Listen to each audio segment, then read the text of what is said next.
Hi everyone, my name is Victoria Loshicasella and I am a licensed professional counselor.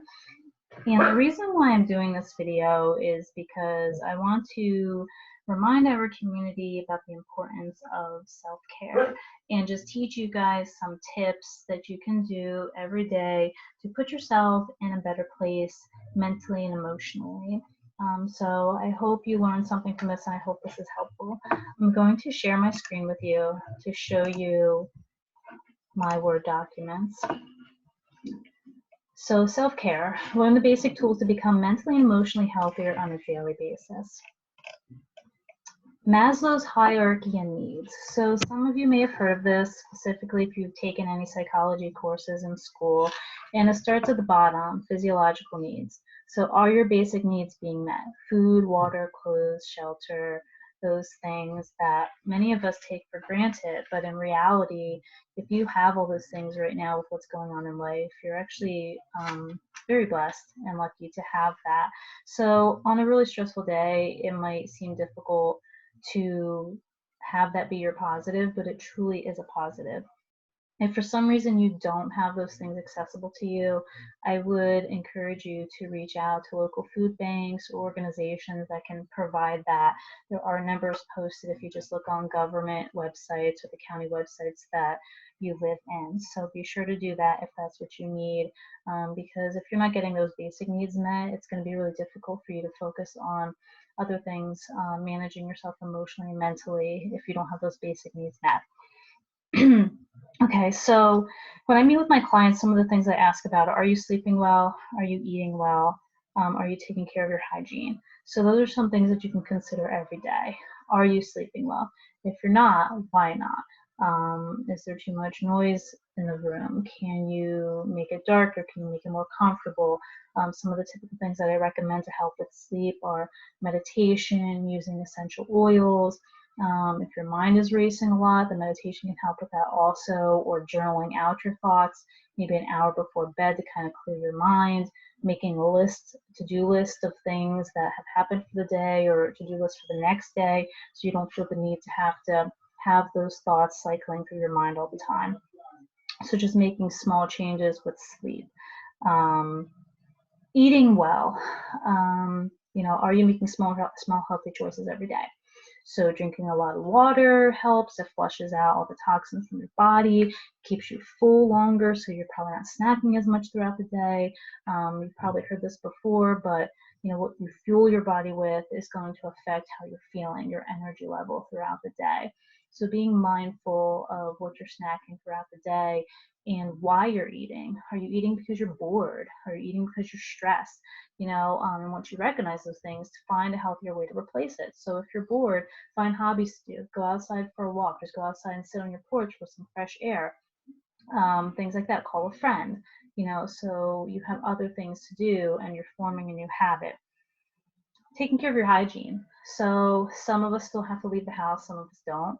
But for those of us who don't, I think it's very easy to fall in a place where you're just kind of wearing your pajamas all day and just really comfortable, but that can affect your mood in a negative way too. It's good to be comfortable in a sense, but I think everything's good in moderation. So make sure you're still getting up in the morning, take a shower, style your hair. If you wear makeup, put makeup on, jewelry, a really bright outfit that, lifts your mood. So doing little things like that. You don't need a reason to get dressed up, to feel good about yourself, to pamper yourself.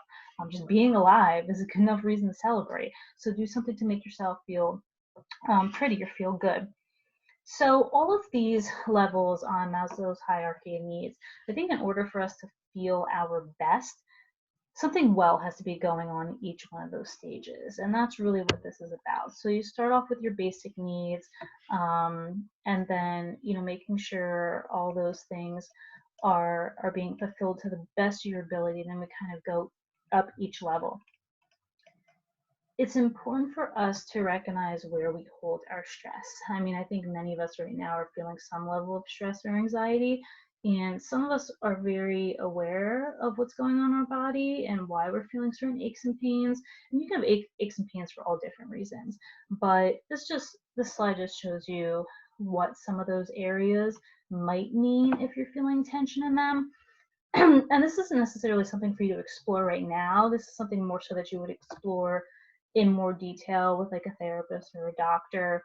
But my point of showing this slide is just being mindful of if your body's feeling sore every day and you know you didn't like pull a muscle, maybe your body's just telling you that you're stressed and you need to find some ways to relax. Very similar with emotions. What are your emotions telling you? I think no one really feels comfortable feeling sad or feeling vulnerable, or angry or frustrated, or those negative emotions. We typically want to run from them and hide from them, stuff them deep down inside so we don't have to address them. What's the quickest way that we could distract ourselves so we don't have to feel these negative emotions? But the reality is they're there for a reason, and you can think that you're very good at stuffing them down, but at some point they're going to come right back up, and they're probably going to come out full force or in a much unhealthier way. So right now, allow yourself to acknowledge and validate how you're feeling. Feeling sad today. Feeling sad today because I really want to get out of the house. I miss my family. I miss my friends. I miss my normal routine. Yes, pretty much everyone feels that way right now, and that's called being human. So just making sure that you're validating those emotions that you're feeling right now, and if there's someone that you can talk to about it, family, friend, just someone who understands what you're going through, allow yourself to feel, allow yourself to cry, allow yourself to talk about it. If you don't really want to talk to anyone about it, journal about it. Just allow yourself to feel it, acknowledge it, and then try to make that shift to focus on something healthier. One of the books that I've read and enjoyed, there's many books that I've read and enjoyed, but talking about self-care options. The Miracle Morning is something that I often go back to, and the author talks about these things called savers. So they just give you some examples of things that you can focus on. First thing in the morning, you start your day off right with self-care, because if your schedules are anything like mine, as soon as you get out of bed, there's a million and a half things that you have to do. With the kids, with your own business, with cleaning the house, all that stuff. Even though we're at home, we still have a lot to do. So here are some things that you can do right when you start your day. So start with a clear mind. Start with meditation, prayer, reflection, deep breathing, gratitude. I actually start with a gratitude journal every morning, and I end with a gratitude journal every night. So positive in the morning, positive in the evening. A is for affirmations. I'm very big on mindset, being aware of what thoughts you're choosing to focus on. So be mindful of that. What are you hearing? What are you reading? Even music lyrics. I mean, anything that you're being subjected to on a regular basis is going to affect you in some way, which even brings up the point of limiting social media, making sure you're not listening to the news all the time. So a whole lot of negativity, not everything is accurate information either. So what are those things that you're reading and listening to? Visualization, letter V. So if you're someone that works for, you can even go on like YouTube and search the guided imagery that goes along with the meditations. When was the last time I was at the beach? Just kind of closing your eyes and picturing, what did that look like? What did that feel like? Hearing the water, the waves crash, the sand on my feet, all that. Does that bring you to a relaxing state? And trying to do something like that. E, exercise. So I think where a lot of people struggle with exercise is we have this vision in our head or this goal in our head where exercise is only good if we do 30 minutes of cardio every day. That might not be a realistic goal for you, and that's okay. But the point is just move. So for me, my goal is I try to take a walk around the block every day with my dog. Maybe it's 10 minutes. But for me, I still feel great knowing that I got out, walked the dog, I walked, got some fresh air, some sunlight, and it's good for me. And I tell myself that that's good. Like, that's good what I'm doing. It doesn't have to be compared to anyone else and what their fitness plan looks like, but that's still better than not doing anything at all. R, reading. Once again, being mindful of what you're reading, hearing, watching, listening to. S, scribing. So once again, writing your thoughts out. Even if you're writing out your problems, making sure that you're ending it with identifying some sort of solution or something that you can do.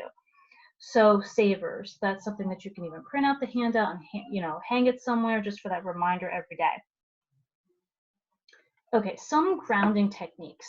Once again, a lot of people are struggling with anxiety and stress.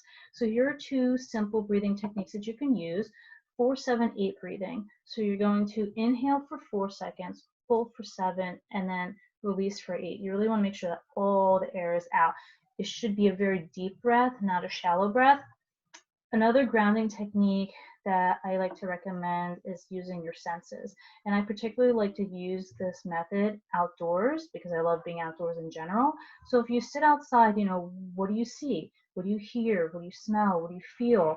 And just focus on those things. If you're inside, you can even do this method just by looking at a picture on the wall, or looking around you, just identifying one specific thing. And what it does is it brings you back to the present moment. So think about it. If your mind is all over the place and you have a million thoughts going on, but then you make a specific effort to focus on a sense, one of your senses, or a specific thing that's outside and in your home, you're going to be so fixated on that your thoughts are going to kind of float away. Or at least that's the hope. If you have kids at home that are kind of stressing out, this is a technique that I like to share with kids that I work with. Just very simple, following your hands up and down, in and out, and you can go back and forth, or even fidgets, or you can print one of these out and kind of have a calming corner at home. I know parents are stressing a little bit with having all their kids at home and trying to homeschool and everything, and kids have their own level of stress going on. So if the parents are stressed and the kids are stressed, why not try to learn these coping skills together? So you can even practice them together as a family, print them out, do them together, hang them up, talk about it, talk about what's going on, in words that they will understand, keep it simple, but more importantly, not focusing on the negative, but focusing on what can we do together, what can we provide for each other. Just some more benefits of meditation. For those of you who already do meditation, I'm sure you're probably already aware of the benefits. For those of you who don't do meditation, I know a lot of people say I've done it, or tried it, didn't work, whatever. I think the misconception is that people believe that their mind has to be completely clear to do meditation. But I think that's part of the barrier, is that it's not so much clearing your mind, it's when a thought pops up in your mind to just kind of allow it to flow freely, acknowledge that it's there, and then just say, I'm choosing this moment to not focus on it, so I can let that go, or I can shelve that thought for a later time to think about it. So practice. Some of the meditation apps that are the most common, or that I'd like to recommend, Headspace and Calm. Those are two most popular ones. Insight Timer is one I like to use, and also Clear Fear. Clear Fear is an app that has multiple things for anxiety, specifically for people who are struggling with anxiety, and there's a journal entry part of it as well. So it'll ask you prompting questions, much like a therapist would. What are your triggers? Who are in your support system? What can you do to calm down? All those kind of things. So once again, if you're stuck in your head, I think everyone pretty much has their phone with them. Why not pull up the phone, bring up the app, and then just start going through those prompts, and you'll probably feel a little bit better afterwards, being able to develop a plan with the phone, once again, if you don't have someone to talk to. Once again, going for a walk, connecting with nature, vitamin D, moving your body, getting away from screen time. That's huge, because right now people are working from home, so they're on their screens all the time. Kids are homeschooling, so they're on their screens all the time. Technology is the benefit for us to stay connected right now, which is good, but it's still important to make sure you're not overusing it to the best of your ability. So once work is done, once those assignments are done, turn them off, set some barriers, set some limits, and find other things to do. Specifically, if it's nice out, getting outside and walking around, being in the sunshine. Gratitude is huge. So much what I was saying earlier about the Maslow's hierarchy of needs, and just identifying, if you have food, if you have shelter, if you have clothes, if you're safe at home, you have a lot to be grateful for. One of the books that I use is called The 6-Minute Diary. But you can just grab a notebook or pen and paper and just start writing things that you're grateful for every morning and every night. There's a lot of journaling prompts that you can find online as well. But this just kind of talks about some of the benefits of gratitude. If you're not already aware, just improving your immune system, quality of sleep. People are usually just happier when they're focused on the things that they're grateful for. Here's a list of journaling prompts. If you want to do a 30-day challenge, you can find those online. But what are you grateful for today? What do you most love about yourself? So acknowledging those good things about you. I think it's difficult to not reach a point where we feel like we're kind of failing because we're so overloaded, and the reality is we can't have the same expectations on ourselves before now that we did before, because it's a totally different lifestyle. We're forming a new norm, a new lifestyle. So making sure that you're still loving yourself and being kind to yourself and not putting pressure on yourself, and just saying, okay, whatever I get done today, I get done today. There's tomorrow. We can do more tomorrow. And I know a lot of people are struggling with that right now, but make yourself, those small achievable goals every day and focus on those things. I am statements. So once again, I focus a lot on thought process. What are the things that you're telling yourself? So this is focusing more on like the love and kindness towards yourself. I am worthy, I'm grateful, I'm hopeful, I'm smart, I'm alive. That's kind of huge right now. So just repeating those things to yourself. If your thought is that you're not doing good enough, maybe wake up every morning and just saying, I'm doing the best that I can, and I'm proud of myself. That repetition, it's going to become a habit. It's going to do a lot for you. This is one of my favorite quotes when it comes to our negative thought process. Tell the negative committee that meets inside your head to sit down and shut up, or be quiet, please. But still, to just tell all those thoughts in your head, like, I don't have time for you right now. Like, I recognize that you're my worries, you're my fears, and that's okay. I mean, we all have some level of worries and fears because, once again, lack of control over what's going on in our life. So you can acknowledge them, you can write them down, you can talk about them, but then, choose to let them go and focus on something that you do have control over. When you can't control what's happening around you, challenge yourself to how you're responding to it, and that's where the power is. So, are you home? Are you safe? Again, gratitude of what's going well for you. What are the things that you can focus on? Listening to podcasts is something helpful also. One of the podcasts that, going back to the I am statements, one of the podcasts that I used to listen to a lot was from Rob Dial, Mindset Motivation Podcast. And the two most important words is just recognizing that anything that you say after I am will either lift you up or it'll tear you down. So that goes with anything, that anytime you listen to something positive, every time you're around a supportive person, someone who believes in you and motivates you and inspires you, you're going to be feeling better, and the other way around. If you're listening to negativity all day, watching the news every second of every day, talking with people who are so negative about what's going on, you're going to notice a negative shift in your mood. So mindfulness, very important of what you're subjecting yourself to. If you want to kind of develop a self-care plan for yourself, these are some of the questions, the overview of what I just talked about, to make a list for yourself of what you can focus on. So first and foremost, basic needs met. Are you aware of where you hold your stress and how you can relax? Just validating your own emotions, identifying some positive I am statements for yourself, identifying ways to reduce the negativity in your life, find something positive that you can read or listen to unrelated to the news. 10 to 15 minutes of exercise a day will do great. Trying new relaxation techniques, beginning the gratitude journal. When you do have the negative thoughts, validating them, but then find a positive way to look at what's going on. Staying connected, finding those positive people that you can relate to what's going on. Have a Zoom meeting, FaceTime, play games. I think this is forcing us to find ways to be creative, to connect with each other. Being kind to yourself, like I said, self-care every day. That's what this whole presentation is about, identifying at least one little way that you can do self-care for yourself, and then sharing kindness with others. I mean, that also makes you feel good. So a little kindness for yourself and a little kindness to others. Everyone appreciates that. And are my goals for the day small, achievable, and realistic? That's what's going to keep you in a place where you're not feeling so stressed out and overwhelmed. And there's people around to help. So this phone number is from SAMHSA, and there's a 1-800 number, and there's also a text line that you can call, so 66746. And then Northampton County Crisis, Lehigh County Crisis, and the crisis text is 741-741.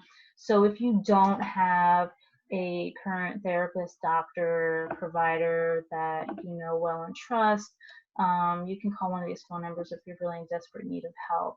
Right now, a lot of us are really rallying together to try to help each other out as much as we can.